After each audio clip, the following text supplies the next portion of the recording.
Shalom, shalom, bien-aimés, shalom, shalom, frères et sœurs en Jésus-Christ. Shalom, shalom à vous tous qui êtes à la recherche de la vérité et de la vie. Shalom, shalom à vous tous, auditeurs du monde entier. Que le Seigneur vous bénisse au-delà de votre espérance. Bienvenue dans le pain quotidien, l'espace inspiré par le Seigneur, proposé par l'Église Rehoboth à Paris pour l'édification, pour la croissance, pour la bénédiction de tous ceux qui aiment le Seigneur Jésus-Christ. Nous sommes aujourd'hui le jeudi 6 juillet 2023 et nous continuons notre thème de ce mois qui est Dieu de miracles. Et cette semaine, nous sommes en train de parcourir le thème soumettre les lois de la nature, soumettre la nature. En ce matin, nous méditons dans Marc chapitre 6, les versets 30 à 44. Marc chapitre 6, les versets 30 à 44. Et le thème de notre méditation d'aujourd'hui, c'est la multiplication du pain. Seigneur Jésus, nous avons besoin de toi. Agis pour nous. Multiplie, Seigneur, tout ce que nous avons pour notre bien. Au nom de Jésus. Amen. Marc chapitre 6, versets 30 à 44. Lisons la parole de l'Éternel. À leur retour, les apôtres se réunirent auprès de Jésus et lui rendirent compte de tout ce qu'ils avaient fait et de tout ce qu'ils avaient enseigné. Alors il leur dit, venez avec moi dans un endroit isolé et vous prendrez un peu de repos. Il y avait effectivement beaucoup de monde qui allait et venait et il ne trouvait même pas le temps de manger. Il partit donc dans le bateau pour aller à l'écart dans un endroit désert. Mais beaucoup les virent s'en aller et les reconnurent. De toutes les bourgades, on accourut à pied et on les devança à l'endroit où ils se rendaient. Aussi, quand Jésus descendit du bateau, il vit une foule nombreuse. Il fut pris de compassion pour eux parce qu'ils étaient comme des brebis sans berger. Alors il s'est mis à enseigner longuement. Il se faisait déjà tard.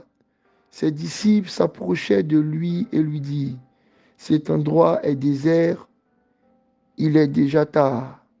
Renvoie donc ces gens pour qu'ils aillent dans les hameaux et les villages des environs s'acheter de quoi manger. Mais Jésus leur répondit, donnez-leur vous-même à manger. Et ils lui demandèrent, faut-il que nous allions acheter pour 200 pièces d'argent de pain et que nous le leur donnions à manger? Jésus reprit, combien avez-vous de pain? Allez voir. Ils allaient se renseigner et revinrent lui dire, il y a 5 pains et 2 poissons. Alors il leur ordonna de faire asseoir la foule par groupe sur l'herbe verte. Les gens s'installaient par terre, par rangées de 100 et de 50. Jésus prit les 5 pains et les 2 poissons, leva les yeux vers le ciel, prononça la prière de bénédiction.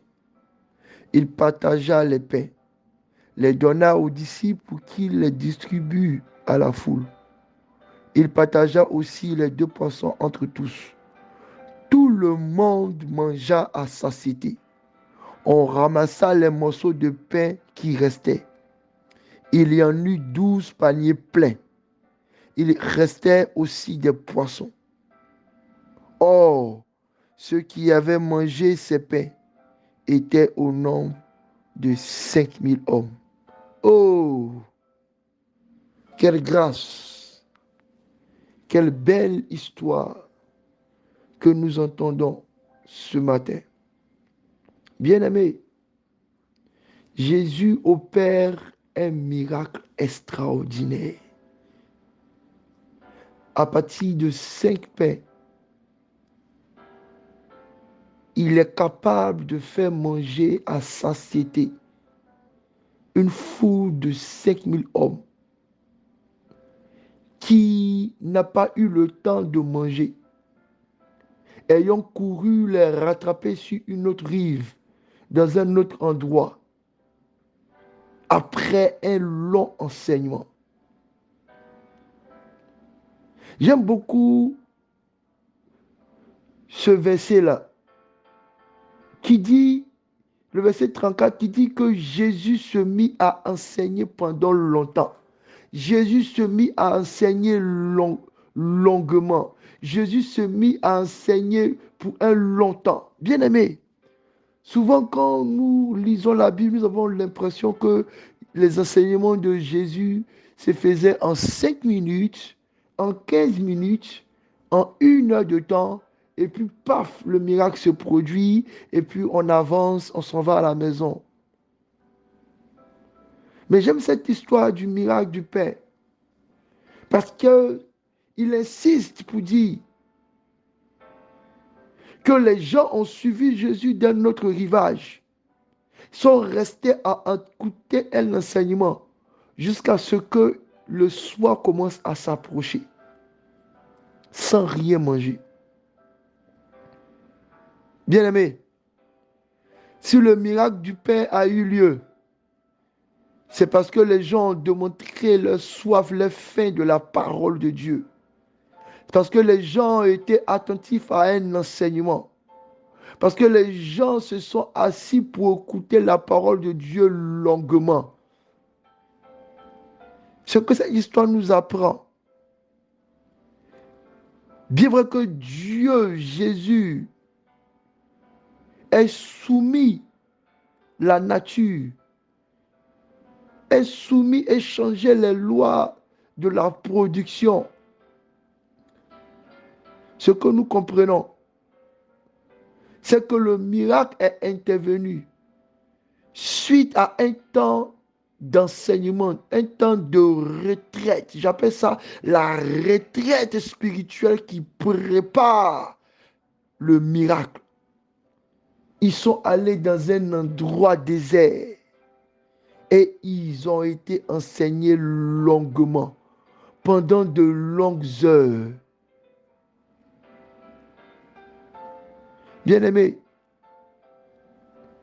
c'est comme si le Seigneur, au travers de ce témoignage, nous dit que le miracle de la multiplication du pain est attaché au miracle de la multiplication des enseignements que nous recevons. Bien-aimés, je veux encore une fois vous supplier, vous exhorter, vous conseiller à aimer des temps de méditation assidue, à aimer l'écoute longue de la parole de Dieu. Vous serez en train de préparer sur vos vies un espace propice, un temps favorable au miracle de la multiplication. Le verset 41 dit ceci. Jésus ayant reçu les 5 pains et les 2 poissons, leva les yeux vers le ciel et prononça la prière de bénédiction. Leva les yeux vers le ciel et rendit grâce. Ce que nous retenons, bien-aimés, de ce miracle, c'est que l'action de grâce, l'esprit de reconnaissance, L'esprit de gratitude prépare le miracle. Jésus leva les yeux, rendit grâce pour les 5 pains. Bien-aimé, les 5 pains que tu as, le peu que tu as, ne doute pas, rends grâce, rends grâce, rends grâce. Ce sera suffisant pour nourrir les 5000 problèmes que tu as, les 5000 difficultés que tu as, les 5000 urgences que tu as, les 5000 contraintes que tu as, les 5000 atteintes que tu as, les 5000 désirs que tu as. Bien-aimé, si tu es capable de prendre les 5 paroles, les 5 pains de Dieu, si tu es capable de prendre ce que tu as et rendre grâce à Dieu, le miracle se produira. Je prie au nom de Jésus que parce qu'il nous révèle que pour soumettre la nature, il ne faut pas que nous soyons égoïstes. Il faut que nous soyons reconnaissants, que nous ayons un esprit de gratitude, un esprit de don. Et nous verrons la multiplication s'opérer pour nous. Seigneur, je te demande pardon pour toutes les fois où même j'ai regardé ce que tu m'as donné comme un peu insuffisant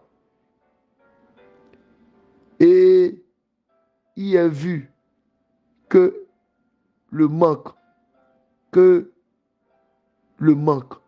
alors que par l'action de grâce, par la reconnaissance de ce que tu as fait disposer pour moi, je préparais la porte pour le miracle. Chasse en moi tout esprit d'ingratitude. Chasse en moi tout esprit qui rabaisse les dons excellents que tu as pour moi. Donne-moi de voir même dans les petites choses, les grandes choses que tu veux me donner. Donne-moi de voir, ô Dieu de gloire, dans le peu que nous sommes, dans le peu que nous avons, l'excellence et la grandeur de tes promesses. Le plus petit deviendra un millier. Seigneur, en ce matin, je prie pour le miracle de la multiplication, qui multiplie les cœurs aux dons pour notre communauté, qui multiplie les cœurs à l'assiduité à nos rendez-vous, à nos programmes, qui multiplie, ô Dieu de gloire, le zèle pour servir dans ta maison. Seigneur, tu sais le peu que nous sommes. Tu sais le peu que nous avons. Mais je veux te rendre grâce pour ces 2 personnes, ces 3 personnes, ces 5 personnes, ces 10 personnes, ces 50 personnes qui sont fidèles dans leurs offrandes, dans leurs dîmes, dans leurs actions de grâce au sein de notre communauté Rehoboth à Paris et dans le monde, pour que l'œuvre de l'Éternel avance. Je lève nos offrandes en regardant au ciel et appelant l'esprit de multiplication. Je lève le cœur de nos serviteurs en regardant le peu de disponibilité, le peu d'engouement. Mais je lève les yeux vers le ciel et je rends grâce déjà pour ce qui est fait. Et je me prépare à accueillir la multiplication. Seigneur, multiplie-nous, multiplie-nous, multiplie-nous, parce que nous regardons au ciel et que nous rendons grâce et que nous bénissons ce que nous sommes, ce que nous avons, ce que nous faisons. Gloire te soit rendue. Amen.